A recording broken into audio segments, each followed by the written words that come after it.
probably have policies that say we won't issue gift annuities for people younger than a certain age, or that payments may not start on a deferred payment gift annuity until they're at least a certain age. At the University of Texas, that's 55. That's pretty young. A lot of people these days have been bumping that up to 65 to 70, but we're still at 55, and boy, we do a lot of gift annuities. Can't have more than 2 annuitants per contract, right? This is all federal law. It provides a fixed income, not a variable income.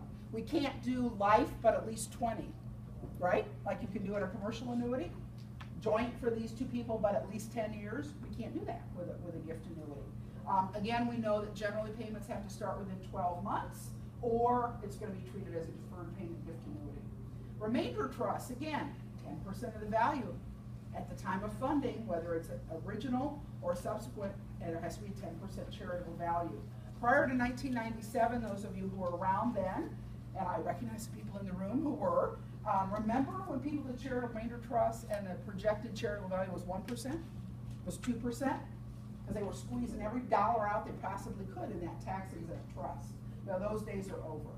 Plus, today a real issue for annuity trusts, the fixed income version, is the 5% probability test. This is the question, is there enough of a possibility that the corpus will be exhausted to pay out those fixed payments so that charity won't get anything? And it's a pretty low level test. I mean, it's 5%.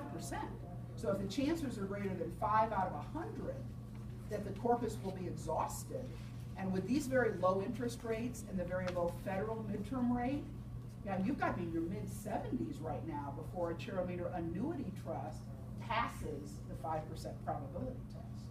So that one's kind of off the books unless you're really truly older. And then we know we've got payout requirements. Now there's been some conversation in the Leadership Institute of the Partnership for Philanthropic Planning about whether we could go to Congress and have them reduce that minimum to 4%.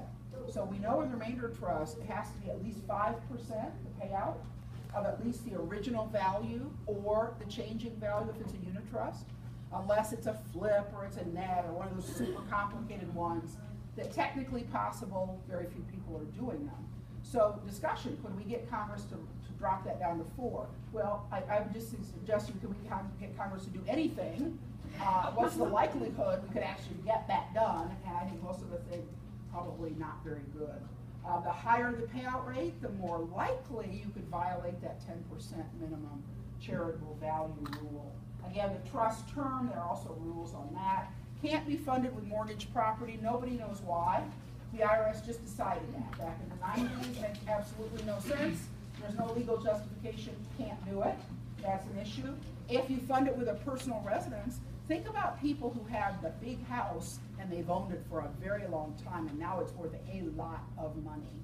And what they might want to do is they might want to give an undivided percentage of the ownership of that house and put it into a remainder trust and keep the rest of that interest for themselves so that when they sell it, they're still going to get a bundle of money that they can use to help finance, their retirement home or whatever.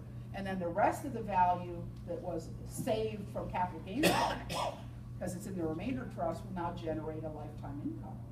The challenge is, if you want to do that, which can be a great solution, you cannot live in that house one day after you transfer the deed for the undivided interest in the house to the trust, because it violates the rule against self-dealing. So we've got all these lovely rules that apply to remainder trusts. Now, here's another really interesting one. Again, I don't understand what the legal justification is for this either. Maybe it's because I've been out of law school now 35 years. Oh my God, can you believe that, Bill? Bill and I have known each other a long time, and Kim, oh my God, 35 years on Mother's Day. Oh my God. That's why this hair is getting lighter colored all the time, I guess.